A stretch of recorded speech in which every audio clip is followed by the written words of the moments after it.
ಸ್ನೇಹಿತರೆ ನಮಸ್ಕಾರ, ನಾನು Ravindra Joshi. I am Joshi.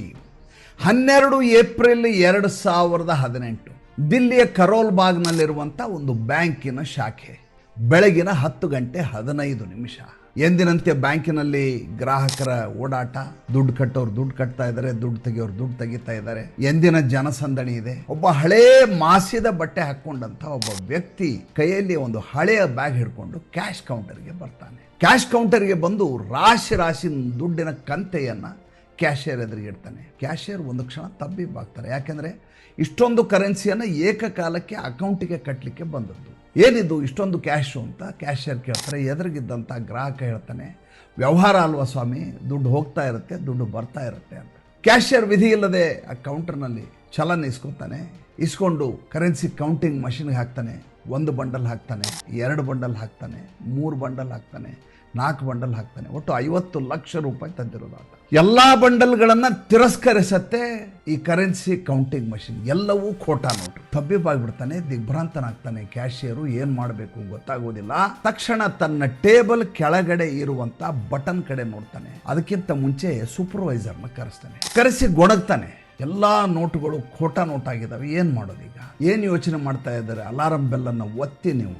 Alarm ಬೆಲ್ಲನ್ನು table ಕೆಳಗಡೆಯಿಂದ ಒತ್ತಾನೆ. ಒತ್ತಿದ ಕೆಲವೇ ನಿಮಿಷಗಳ ಒಳಗಡೆ ಪೊಲೀಸರು ಅಲ್ಲಿಗೆ ಬರ್ತಾರೆ. ಎದುರಿಗಿದ್ದ ಗ್ರಾಹಕರಿಗೆ ಖಚಿತ ಹೋಗುತ್ತೆ, ತಾನು ಸಿಕ್ಕಾಕೊಂಡಿದ್ದೀನಿ. ಪೊಲೀಸರು ಬರ್ತಾರೆ, ಆತನನ್ನು ಹಿಡ್ಕೊಂಡು ಹೋಗ್ತಾರೆ. ಆತನನ್ನು ವಿಚಾರಣೆಗೆ ಒಳಪಡಿಸಲಾಗತ್ತೆ. ವಿಚಾರಣೆಗೆ ಒಳಪಡಿಸಲಾಗ ಆತನ ಹೆಸರು ಸುರೇಶ್ ಗುಪ್ತಾ ಅಂತ. ಆತನಿಗೆ ನೇಪಾಳದಿಂದ ಈ ದುಡ್ಡು ಬಂದಿರುತ್ತೆ. ಕಟ್ ಮಾಡಿದರೆ ರಾ ಕಚೇರಿ ಎದುರುಗಡೆ ರಾಜೀವ್ ಮಾಥುರ್ ಉನ್ನತ ಅಧಿಕಾರಿ ಕೂತಿದ್ದಾರೆ. ಅವ್ರ ಎದುರುಗಡೆ ಇದೇ ನೋಟಿನ ಬಂಡಲ್ಗಳಿದಾವೆ. ಆ ಕಡೆ ಪಕ್ಕದಲ್ಲಿ ಫೈನಾನ್ಸಿಯಲ್ ಇಂಟೆಲಿಜೆಂಟ್ ಎಕ್ಸ್ಪರ್ಟ್ ಅಭಿಜಿತ್ ನಿಂತಿದ್ದಾರೆ. ಅಭಿಜಿತ್ ಒಂದೊಂದೇ ನೋಟನ್ನು ಹೊರಗೆ ತೆಗಿತಾರೆ, ಗಮನಿಸಿ ನೋಡ್ತಾರೆ. RBI ಕೂಡ ಫಸಗಿ ಬೀಳಬಹುದಾದಂತ, ಟೋಪಿ ಬೀಳಬಹುದಾದಂತ, ಅಸಲಿ ಎನಿಸುವಂತ ಖೋಟಾ ನೋಟ್. ನೇಪಾಳದಲ್ಲಿ ಈ ನೋಟುಗಳನ್ನ ಪ್ರಿಂಟ್ ಮಾಡಲಾಗ್ತಾ ಇದೆ. ನೇಪಾಳದಿಂದ ಉತ್ತರ ಪ್ರದೇಶ ಮೂಲಕ ಭಾರತದಾದ್ಯಂತ ಈ ನೋಟುಗಳನ್ನ ಸರಬರಾಜು ಮಾಡಲಾಗ್ತಾ ಇದೆ. 100 ಕೋಟಿ ರೂಪಾಯಿಗಳು ಈ ರೀತಿ ಖೋಟಾ ನೋಟುಗಳು ಚಲಾವಣೆಯಲ್ಲಿದ್ದಾವೆ. ತಕ್ಷಣದಲ್ಲಿ ಮುಂದೆ ಏನು ಮಾಡಬೇಕು ತೋಚಲಾರದ ಸಂದರ್ಭ. ಏಕೆಂದ್ರೆ ಯಾವ ನೇಪಾಳದಲ್ಲಿ ಇದು ಪ್ರಿಂಟ್ ಆಗ್ತಾ ಇದೆಯೋ ಅದನ್ನ ಪ್ರೆಸ್ ಅನ್ನ ಸೀಸ್ ಮಾಡಲಿಕ್ಕೆ ಭಾರತ ಸರ್ಕಾರಕ್ಕೆ ಯಾವುದೇ ರೀತಿಯಾದಂಥ ಅಧಿಕಾರ ಇರೋದಿಲ್ಲ. ನೇಪಾಳ ಸರ್ಕಾರವೇ ಮಾಡಬೇಕಾದಂಥ ಕೆಲಸ. ಹಾಗಾದ್ರೆ ಏನು ಮಾಡಬೇಕು? ಇದಕ್ಕೆ ಅಂಡರ್ ಕವರ್ ಏಜೆಂಟ್ರನ್ನ ಇಡಬೇಕು. ಅಭಿಜಿತ್ ಹೇಳ್ತಾರೆ, ನಮ್ಮ ಒಬ್ಬ ವ್ಯಕ್ತಿ, ಭಾರತೀಯ ಮೂಲದ ನೇಪಾಳಿ ವ್ಯಕ್ತಿ, ನಮ್ಮ ಒಬ್ಬ ವ್ಯಕ್ತಿ ಕಳೆದ 10 ವರ್ಷದಿಂದ ಕೆಲಸ ಮಾಡ್ತಾ ಇದ್ದಾನೆ. ಆತನನ್ನು ನಾವು ಈ ಕೆಲಸಕ್ಕೆ ನೇಮಿಸೋಣ. ಆತನ ಹೆಸರು ವಿಕ್ರಮ್ ಜಂಗ್ ಶಾ. ನೇಪಾಳದಲ್ಲಿ ಕಳೆದ 10 ವರ್ಷಗಳಿಂದ ಭಾರತದ ಅಂಡರ್ ಕವರ್ ಏಜೆಂಟ್ ಆಗಿ ಕೆಲಸ ಮಾಡ್ತಾ ಇದ್ದಾನೆ. ನೇಪಾಳಿ ವರ್ತಕನ ರೀತಿಯಲ್ಲಿದ್ದಾನೆ. 20 ಏಪ್ರಿಲ್ 2018 ಆಪರೇಷನ್ ಫೇಕ್ ನೋಟ್ ಕಾರ್ಯಾಚರಣೆ ಶುರು. ಈ ವಿಕ್ರಮ್ ಜಂಗ್ ಶಾನನ್ನು ಈ ಅಭಿಜಿತ್ ನೇಪಾಳದ ಕಾಠ್ಮಂಡುವಿನ ಒಂದು ರೆಸ್ಟೋರೆಂಟ್ನಲ್ಲಿ ಭೇಟಿಯಾಗಿ ನಡೆದಂಥ ಇಷ್ಟೂ ವಿದ್ಯಮಾನಗಳನ್ನು ಆತನೆದುರಿಗೆ ಹೇಳಲಾಗತ್ತೆ. ಹಾಗಾದರೆ ಈ ನೋಟುಗಳು ಬರ್ತಾ ಇರೋದು ಎಲ್ಲಿಂದ? ನೇಪಾಳದಿಂದ. ಪತ್ತೆ ಹಚ್ಚಲಾಗತ್ತೆ. ಒಂದು NGO ಈ ಕೆಲಸವನ್ನು ಮಾಡಲಾಗುತ್ತೆ. ನಮ್ಮ ಜೀವನದಲ್ಲಿ ವಾಸ್ತವಿಕತೆ ಅನ್ನೋದು ಕಲ್ಪನೆಗಿಂತ ಹೆಚ್ಚು ರಣಭೀಕರವಾಗಿರುತ್ತೆ ಮತ್ತು ಹೆಚ್ಚು ಕ್ರೂರವಾಗಿರುತ್ತೆ ಮತ್ತು ಹೆಚ್ಚು ಭಯಾನಕವಾಗಿರುತ್ತೆ ಅನ್ನೋದಕ್ಕೆ ಇದಕ್ಕಿಂತ ಒಳ್ಳೆ ಉದಾಹರಣೆಗಳು ನಿಮಗೆ ಸಿಗಲಿಕ್ಕೆ ಸಾಧ್ಯವೇ ಇಲ್ಲ. ಈ ನೋಟುಗಳನ್ನು ಪ್ರಿಂಟ್ ಮಾಡ್ತಾ ಇದ್ದದ್ದು ಭಾರತದಲ್ಲಿ ಉತ್ತರ ಪ್ರದೇಶದಲ್ಲಿ ಸಂಸತ್ ಸದಸ್ಯನಾಗಿದ್ದುಕೊಂಡು 2014ಕ್ಕೆ ಭಾರತದಿಂದ ನೇಪಾಳಿಗೆ ವಲಸೆ ಹೋದಂತ ವ್ಯಕ್ತಿ, ಭಾರತದ ಸಂಸದನಾಗಿದ್ದಂಥ ವ್ಯಕ್ತಿ ಡಾಕ್ಟರ್ ಅರುಣ್ ಪ್ರಕಾಶ್ ಚತುರ್ವೇದಿ ಅಂತ ಆತನ ಹೆಸರು. 60 ವರ್ಷದ ಪ್ರಾಯ. ನೇಪಾಳಿಗೆ ಹೋಗಿದ್ದಾರೆ. ಅಲ್ಲಿ ಒಂದು NGO ಮಾಡಿದ್ದಾರೆ. NGO ಹೆಸರು ನೇಪಾಳ ಶಿಕ್ಷಾ ವಿಕಾಸ್ ಸಂಸ್ಥಾನ್. ಜನರಲ್ಲಿ ಅರಿವನ್ನು ಮೂಡಿಸೋದು, ಸಮಾಜ ಸೇವೆಯನ್ನು ಮಾಡೋದು ಇದರ ಕೆಲಸ. ಅದರ ಪ್ರಿಂಟಿಂಗ್ ಪ್ರೆಸ್ ಇದೆ, ಕಚೇರಿ ಇದೆ, ಕಂಪ್ಯೂಟರ್ ಆಪರೇಟರ್ಗಳಿದ್ದಾರೆ, ಮುದ್ರಣಾಲಯವಿದೆ, ಹೆಸರಿಗೆ ಸಾಕ್ಷರತೆಯನ್ನು ಮಾಡ್ತಾ ಇದ್ದಾರೆ. ಆದರೆ ರಾತ್ರೋರಾತ್ರಿ ಭಾರತದ ಖೋಟಾ ನೋಟುಗಳನ್ನು ಪ್ರಿಂಟ್ ಮಾಡಿ ಭಾರತದ ಆರ್ಥಿಕತೆಯನ್ನು ಹೊಡೆದಾಕಬೇಕು ಅಂತ ISI ಮೂಲಕ ಪ್ರಯತ್ನ ಮಾಡಲಾಗ್ತದೆ.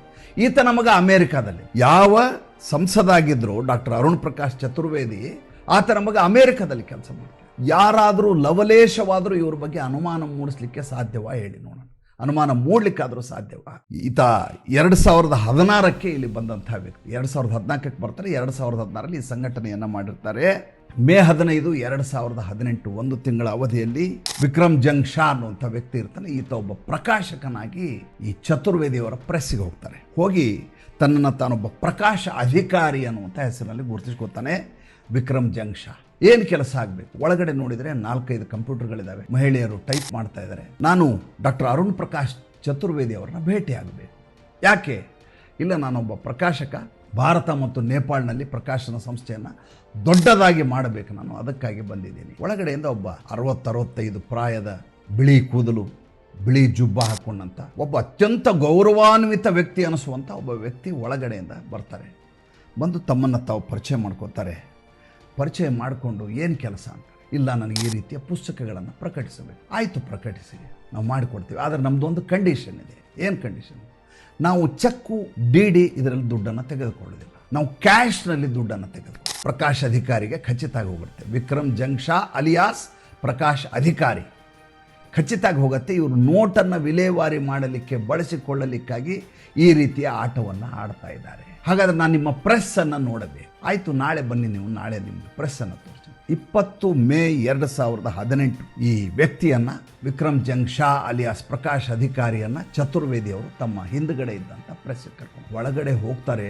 ವಿಶಾಲವಾದಂಥ ಹಜಾರ, ಎರಡೂ ಸೈಡು ಜರ್ಮನಿಯಿಂದ ಆಮದು ಮಾಡಿಕೊಂಡಂಥ ಪ್ರಿಂಟಿಂಗ್ ಟೆಕ್ನಾಲಜಿ ಇರುವಂಥ ಪ್ರಿಂಟಿಂಗ್ ಮಷಿನರಿ. ಹಿಂದುಗಡೆ ಕಟಿಂಗ್ ಮಷಿನ್ನು, ಈ ಕಡೆ ಪ್ಲೇಟ್ ಮೇಕಿಂಗ್ ಮಷಿನ್ನು, ಆ ಕಡೆ ವೆಬ್ ಪ್ರಿಂಟಿಂಗ್ ಮಷಿನ್ನು, ಈ ಕಡೆ ಶೀಟ್ ಫೆಡ್ ಆಫ್ಸೆಟ್ ಮಷಿನ್ನು, ಎಲ್ಲವೂ ಅತ್ಯಂತ ಅಚ್ಚುಕಟ್ಟಾದ ಅತ್ಯಾಧುನಿಕವಾದಂಥ ವ್ಯವಸ್ಥೆ. ಅಲ್ಲೊಂದಿಷ್ಟು ಪುಸ್ತಕಗಳನ್ನ ಪೇರಿಸಿಡಲಾಗುತ್ತೆ. ಬಲಗಡೆ ತಿರುಗಿ ನೋಡ್ತಾನೆ, ವಿಕ್ರಮ್ ಜಂಗ್ ಶಾ ಒಂದು ಬಾಕ್ಸ್ ಇರುತ್ತೆ. ಆ ಬಾಕ್ಸಿನ ಒಳಗಡೆ 500 ರೂಪಾಯಿಗಳ ನೋಟಿನ ಬಂಡಲ್ಗಳು ಕಾಣಿಸ್ತವೆ.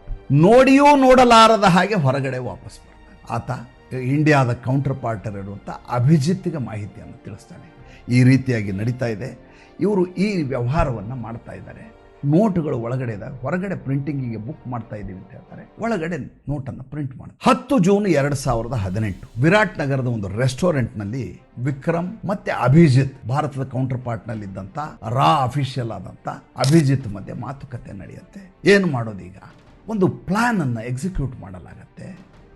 ಎಕ್ಸಿಕ್ಯೂಟ್ ಮಾಡಿ ನೇಪಾಳದ ಪೊಲೀಸ್ ಅಧಿಕಾರಿಗಳಿಗೆ ವಿಷಯವನ್ನು ತಿಳಿಸಲಾಗುತ್ತೆ. ಯಾವ ರೀತಿ ನೆಕ್ಸಸ್ ನಡೀತಾ ಇದೆ, ಹೇಗೆ ISI ನೇಪಾಳದ ಮುದ್ರಣಾಲಯವನ್ನು ಬಳಸಿಕೊಂಡು ಭಾರತದಲ್ಲಿ ಅಸ್ಥಿರತೆ ಮೂಡಿಸಲಿಕ್ಕೆ ಪ್ರಯತ್ನ ಮಾಡ್ತಾ ಇದೆ, ಎಲ್ಲವನ್ನು ಸವಿಸ್ತಾರವಾಗಿ ಹೇಳಲಾಗುತ್ತೆ. 15 ಜೂನ್ 2018 ಕಾಠ್ಮಂಡುನಲ್ಲಿ ಪ್ರಿಂಟಿಂಗ್ ಪ್ರೆಸ್ಸಿನ ವ್ಯವಹಾರವನ್ನು ಮಾಡಿಕೊಳ್ಳಿಕ್ಕಾಗಿ ವಾಪಸ್ ಬಂದಂಥ ಈ ವಿಕ್ರಮ್ ಜಂಗ್ ಶಾ ನೇರವಾಗಿ ವಿರಾಟ್ ನಗರಕ್ಕೆ ಬಂದು ಚತುರ್ವೇದಿಗೆ ಹೇಳ್ತಾರೆ, 50 ಲಕ್ಷ ರೂಪಾಯಿಗಳನ್ನು ತೆಗೆದುಕೊಳ್ಳಿ. ಈ 50 ಲಕ್ಷ ರೂಪಾಯಿ ತೊಗೊಂಡು ನನ್ನೊಂದು ಬುಕ್ ಪ್ರಿಂಟ್ ಮಾಡಿಕೊಡ್ಬೇಕು. ನೀವು ಆ ಬುಕ್ಕನ್ನು 2 ಕೋಟಿ ರೂಪಾಯಿಯ ಬುಕ್ಸ್, ಅದು ನಾನು ನಿಮಗೆ ಈಗ ಅಡ್ವಾನ್ಸ್ ಕೊಡ್ತಾ ಇದ್ದೇನೆ. ಈ ದುಡ್ಡನ್ನು, ಉಳಿದ ದುಡ್ಡನ್ನು ನಾನು ಆಮೇಲೆ ನಿಮಗೆ ಸಂಪೂರ್ಣವಾಗಿ ಬುಕ್ ಆದಮೇಲೆ ನಿಮ್ಗೆ ವಾಪಸ್ ಕೊಡ್ತೀನಿ, ಉಳಿದ ದುಡ್ಡನ್ನು ಕೊಡ್ತೀನಿ. ಇಷ್ಟು ದುಡ್ಡನ್ನು ಕೊಡಲಿಕ್ಕೆ ಆಗೋದಿಲ್ಲ.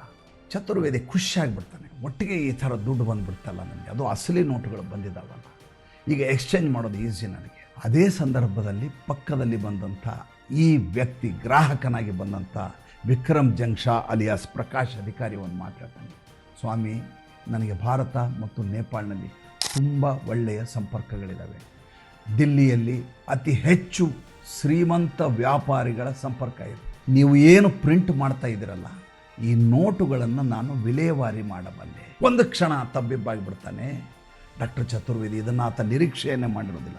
ಯಾವ ಪ್ರಕಾಶಕ ಅಂಥೇಳಿ ಈತನನ್ನು ನಂಬಿರ್ತಾನೋ ಆ ಪ್ರಕಾಶಕನೇ ಖೋಟಾ ನೋಟ್ ತಯಾರಿಗೆ ಪಾರ್ಟ್ನರ್ ಆಗ್ಲಿಕ್ಕೆ ಬರ್ತಾನೆ ಅಂದ್ಕೊಂಡು ಆತನಿಗೆ ಆಶ್ಚರ್ಯ ಆಗಿಬಿಡುತ್ತೆ. ಆತ ಹೇಳ್ತಾನಂತ, ಯಾವ ವ್ಯವಹಾರಗಳು ನಮ್ಮಲ್ಲಿಲ್ಲ, ನನ್ನ ಹತ್ರ ನೀನು ಬರ್ಕೊಡೋದು ಇಲ್ಲ. ನೀವು ನನಗೆ ಪ್ರೆಸ್ ತೋರಿಸಿದ ದಿವಸ ನಿಮ್ಮ ಇದ್ದಂಥ ನೋಟುಗಳನ್ನು ನೋಡಿದೆ, ಅದಕ್ಕಿಂತ ಮುಂಚೆ ನನಗೆ ಇದರ ಮಾಹಿತಿ ಇತ್ತು. ನೇಪಾಳದಲ್ಲಿ ನನಗೆ ಖೋಟಾ ನೋಟು ಸಿಗ್ತಾವೆ ಅಂತ ಹೇಳಿಯೇ ನಾನು ಇಲ್ಲಿ ವ್ಯವಹಾರ ಮಾಡ್ತಾ ಇರೋದು. ನಾನು ಬುಕ್ ಪ್ರಿಂಟ್ ಮಾಡಬೇಕಾಗಿಲ್ಲ, ಬುಕ್ ಪ್ರಿಂಟ್ ಮಾಡ್ತೀನಿ. ನಾನು ಉತ್ತರ ಪ್ರದೇಶ ಸರ್ಕಾರಕ್ಕೆ ಟೆಕ್ಸ್ಟ್ ಬುಕ್ ಮಾಡಿಕೊಡೋದು ಬೇರೆ, ನನಗೆ ಈ ವ್ಯವಹಾರ ಭಾಳ ಮುಖ್ಯ. ಹಾಗಾದರೆ ನೀನು ನೇರವಾಗಿ 15 ಜೂನ್ 2018 ನೀನು ನಮ್ಮ ಪ್ರೆಸ್ಸಿಗೆ ರಾತ್ರಿ 12 ಗಂಟೆಗೆ ಬರಬೇಕು. ರಾತ್ರಿ ಬರ್ತಾರೆ ಸ್ವಾಮಿ.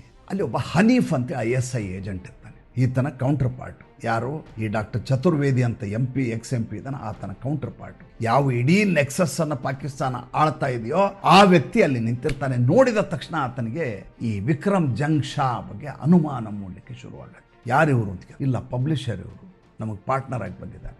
ಹಾಗೆ ಹೇಳಿ 10 ಸೆಕೆಂಡ್ ಒಳಗಾಗಿ ಈ ಕಡೆ ತಿರುಗ್ತಾನೆ ವಿಕ್ರಮ್ ಜಂಗ್ ಶಾ. ಆತನ ಮೇಲೆ ಪಿಸ್ತೂಲ್ ಹಿಡಿತಾನೆ ಹನೀಫ್. ಇಲ್ಲ, ಈತ ರಾ ಏಜೆಂಟು, ಈತ ನಮ್ಮನ್ನು ಅರೆಸ್ಟ್ ಮಾಡಿಸ್ಲಿಕ್ಕಾಗಿಯೇ ಬಂದಿದ್ದಾನೆ. ಅಷ್ಟರಲ್ಲಿ ಇದ್ದಕ್ಕಿದ್ದ ಹಾಗೆ ಸೈರನ್ ಮೊಳಗತ್ತೆ. 2 ಕಡೆಯಿಂದ ಪೊಲೀಸರು ಬರ್ತಾರೆ. ಬಂದು ಹನೀಫನನ್ನು ಮತ್ತು ಚತುರ್ವೇದಿಯನ್ನು ಬಂಧಿಸಲಾಗುತ್ತೆ. ಒಳಗಡೆ ನೋಡಿದರೆ ಸುಮಾರು 100 ಕೋಟಿ ರೂಪಾಯಿ ಭಾರತದ 500ರ ಇತರ ನೋಟುಗಳ 50ರ 100ರ ಎಲ್ಲ ನೋಟುಗಳ ರಾಶಿ ಒಂದು ದೊಡ್ಡ ಗೊಡಾವಣೆ ಒಳಗಡೆ ಲಭ್ಯ ಆಗುತ್ತೆ. ಜೂನ್ 30ನೇ ತಾರೀಕು ಹನೀಫನನ್ನು ಪಾಕಿಸ್ತಾನಕ್ಕೆ ರವಾನೆ ಮಾಡಲಾಗುತ್ತೆ. ಆತನನ್ನು ಜೈಲಿಗೆ ಹಾಕಲಾಗುತ್ತೆ, ಡಿಪೋರ್ಟ್ ಮಾಡಲಾಗುತ್ತೆ. ಪ್ರಕಾಶ್ ಚತುರ್ವೇದಿಯನ್ನು ಮಾತನಾಡಿಸಿದಾಗ ಆತ ಸ್ಪಷ್ಟವಾಗಿ ಒಂದು ಮಾತನ್ನು ಹೇಳ್ತಾರೆ. ಅರುಣ್ ಪ್ರಕಾಶ್ ಚತುರ್ವೇದಿ, ನನ್ನ ಮಗನನ್ನು ಅಲ್ಲಿ ಬ್ಲ್ಯಾಕ್ ಮೇಲ್ ಮಾಡಿ ISI ಅವರು ನೀವು ಈ ಕೆಲಸ ಮಾಡದೆ ಹೋದರೆ ನಿಮ್ಮ ತಂದೆಯನ್ನು ಕೊಲ್ತೀನಿ ಅಂತ ಹೇಳಿದ್ದಕ್ಕಾಗಿ ನಾವು ಈ ಕೆಲಸ ಮಾಡಬೇಕಾಯಿತು, ಇದರಲ್ಲಿ ನಮ್ಮದೇನು ಪಾತ್ರ ಇಲ್ಲ ಅಂತ ತಪ್ಪನ್ನು ಒಪ್ಪುತ್ತಾರೆ. ನೇಪಾಳ ಪೊಲೀಸರು ಇಡೀ ಪ್ರೆಸ್ಸನ್ನು ಸೀಸ್ ಮಾಡ್ತಾರೆ. ಅಲ್ಲಿಗೆ ಒಂದು ಘೋರವಾದಂಥ ಭಾರತದ ಆರ್ಥಿಕತೆಯನ್ನು ನೆಲ ಸಮೇತ ಬುಡ ಸಮೇತ ಅಲ್ಲಾಡಿಸುವಂಥ ಒಂದು ಪ್ರಕ್ರಿಯೆಗೆ ಅಂತ್ಯ ಆಗತ್ತೆ. ಭಾರತ ದೇಶದ ಒಳಗಡೆ ಇಂಥ ಅದೆಷ್ಟೋ ಕಾರ್ಯಾಚರಣೆಗಳು ನಡೀತಾ ಇರ್ತವೆ. ಎಲ್ಲಿಯೂ ನಮಗೆ ವಿಷಯವೇ ಗೊತ್ತಾಗೋದಿಲ್ಲ. ದೇಶದ ಅಧಿಕಾರಿಗಳು, ದೇಶದ IB ಅಧಿಕಾರಿಗಳು, ದೇಶದ ಗೃಹ ಸಚಿವಾಲಯ ಹಗಲು ರಾತ್ರಿ ಅನ್ನದೇ ಜೀವವನ್ನು ಒತ್ತೆ ಇಟ್ಟು ಇಂಥ ಕೆಲಸ ಮಾಡ್ತಾ ಇದ್ದಾರೆ. ಅವ್ರಿಗೊಂದು ಸೆಲ್ಯೂಟ್ ಹೇಳಬೇಕಲ್ವ. ಮತ್ತು ಮುಂದಿನ ಸಂಚಿಕೆಯಲ್ಲಿ ಹೊಸ ವಿಷಯದೊಂದಿಗೆ ಬರ್ತೀನಿ. ಸಂಚಿಕೆ ಹೇಗೆ ಅನ್ನಿಸ್ತು ದಯವಿಟ್ಟು ತಿಳಿಸಿ. ನಮಸ್ಕಾರ.